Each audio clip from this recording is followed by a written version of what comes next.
아멘. 이 좋은 아침에 하나님의 은혜와 평강이 여러분과 여러분의 가정에 넘치시기를 주의 이름으로 기원드립니다. 좋아하는 전쟁 영화가 있으신가요?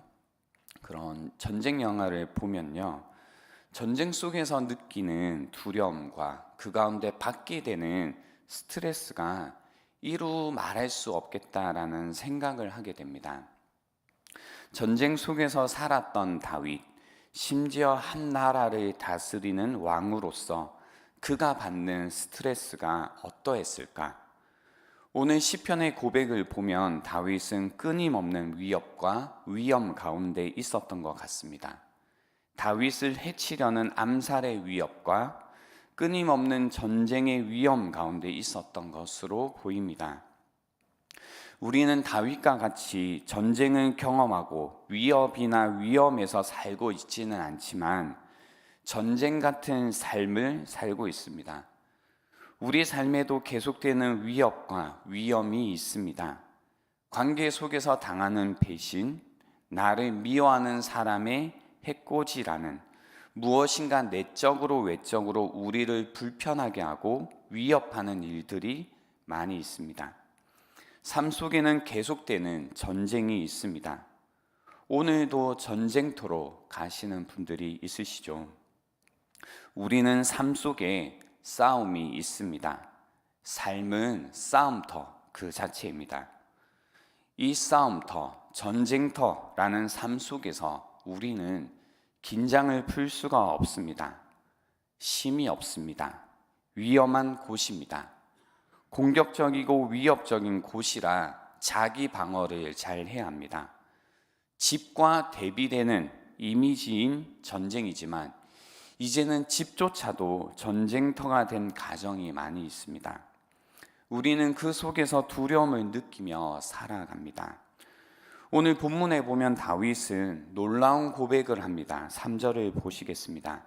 군대가 나를 대적하여 진칠지라도 내 마음이 두렵지 아니하며 전쟁이 일어나 나를 치려 할지라도 나는 여전히 태연하리로다. 만약 전쟁 속에 살았던 다윗이 내 마음이 두렵지 않다, 나는 여전히 태연하다라고 고백할 수 있었다면 전쟁 같은 인생을 사는 우리에게 두려움을 극복하고 요동치 않고 태연한 삶을 살 수 있는 비결을 다윗에게서 배울 수 있겠다라는 기대가 됩니다.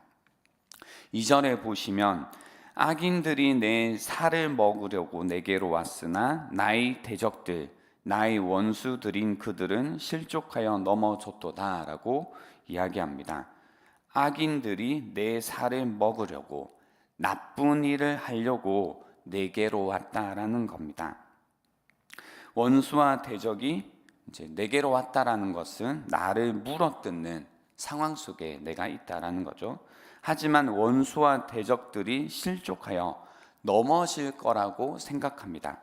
그들의 계획, 나를 물어뜯으려고 했던 그런 계획들이 실패하게 될 거다라는 뜻입니다.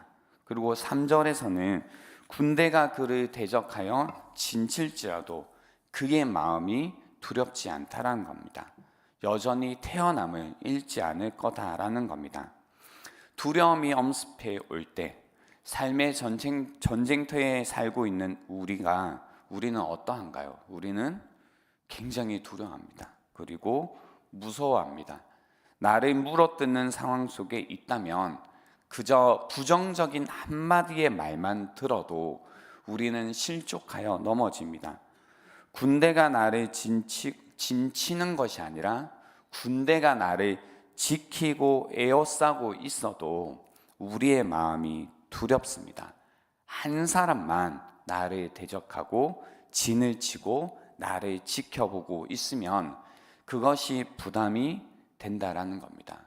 전쟁이 일어나면 우리는 패닉 상태가 됩니다. 갈등이 생기면 자신감을 잃어버리게 됩니다. 그때 우리는 이러한 두려움을 대처하는 나름의 방법들이 있습니다. 하나는 뭔가 더 열심히 해야겠다라는 생각을 합니다.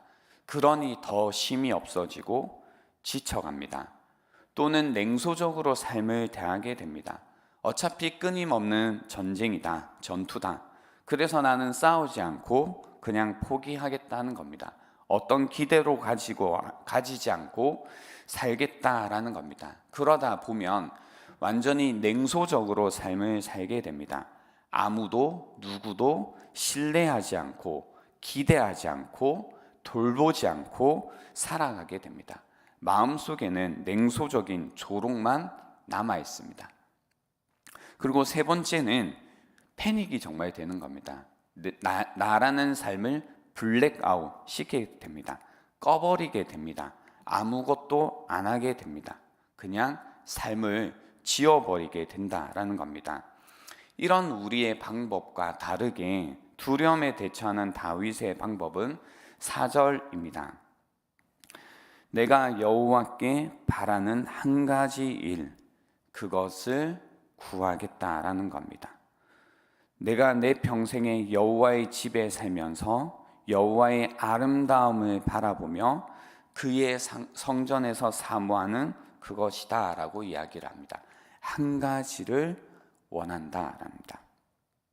한 가지를 원한다라는 것은 뭔가 나는 소박하게 요 한 가지만 원하겠습니다라는 의미라기보다는 그 마음이 정말 강렬하다라는 겁니다. 진짜로 정말로 그것을 원한다라는 겁니다. 간절하다라는 거죠. 그래서 간절하다라는 것은 오로지 하나에 집중하는 겁니다. 내 마음을 오로지 거기에만 집중하겠다라는 겁니다. 자신을 완전히 거기 하나에 바치겠다라는 겁니다. 그것이 바로 간절함입니다. 다윗은 이런 두려운 상황 가운데 오직 한 가지, 모든 것을 바쳐 한 가지를 얻겠다라고 이야기합니다. 그가 무엇에 그렇게 간절했는지가 나오죠. 그는 삶을 돌아보고 전쟁 속에서 그의 삶 속에서 단 한 가지를 원합니다. 그게 뭐냐면요, 내가 내 평생에 여호와의 집에 살면서 여호와의 아름다움을 바라보며 그의 성전에서 사모하는 그것이라는 겁니다. 이것은 자신의 본분인 왕의 역할을 버리고 하나님의 집 성전에만 있고 싶다라는 말이 아닙니다. 그의 영 깊은 곳에 갈망이 있다라는 겁니다. 그는 여러 가지 방법 중에 또 하나를 열심히 해보겠다라는 것이 아닙니다.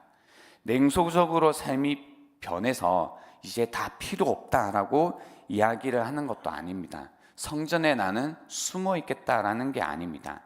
폐쇄적인 삶을 살려고 하는 것이 아닙니다. 블랙아웃이 되어 삶의 다른 모든 것을 꺼버리는 모습이 아닙니다. 그는 하나님을 향한 열심, 하나님을 향해 목말라 있었습니다. 위협적이고 두려운 상황 속에서 그는 자신의 영혼을 진정시키고 안심시키고 만족시키는 것이 무엇인지 알고 있었던 겁니다. 여호와의 집과 그의 성전이 의미하는 바로 하나님의 임재, 하나님이 함께 하시기를 바랬다라는 겁니다. 우리도 그렇습니다. 두려울 때 있잖아요. 걱정이 될 때, 마음이 흔들릴 때, 사실 그럴 때 보고 싶은 얼굴이 있습니다. 한 얼굴만 볼 수 있다면 우리의 그 두려웠던 마음이 안정이 되고 걱정됐던 마음이, 생각이 평안해질 때가 있습니다. 혹시 여러분에게 그런 얼굴이 있으신가요? 그 얼굴만 보면 마음이 안정이 되고 마음이 평안해지고 그리고 이 전쟁터와 같은 삶을 살아갈 용기를 얻는 그런 얼굴이 있으신가요? 다윗은 그러한 고백을 지금 하고 있는 겁니다. 대적이 밀려오고 무수히 많은 적이 있지만 주님의 얼굴 보고 싶습니다. 주님의 얼굴만 볼 수 있다면 이 삶을 제가 견딜 수 있고 이길 수 있고 두렵지 않게 살아갈 수 있습니다라는 그 고백을 하는 겁니다. 이 두려움 속에서도 그 얼굴이 보인다면, 나의 구원자 되신 그 하나님의 얼굴을 볼 수 있다면 나는 태어날 수 있다라고 고백하는 겁니다. 그래서 1절의 이 고백입니다. 여호와는 나의 빛이요 나의 구원이시니 내가 누구를 두려워하리요. 여호와는 내 생명의 능력이시니 내가 누구를 무서워하리요. 오늘 전쟁터와 같은 삶을 향해 달려가시는 분들이 계시다면 오늘 이 새벽에 이 주님의 얼굴, 이 하나님의 임재를 간절히 구하는 시간이 되면 좋겠습니다. 그 얼굴을 봄으로써, 그 하나님을 만남으로써 다시 한번 오늘 하루를 살아가실 힘을 얻는 시간이 될 수 있으면 좋겠습니다. 이 시간 함께 들은 말씀을 기억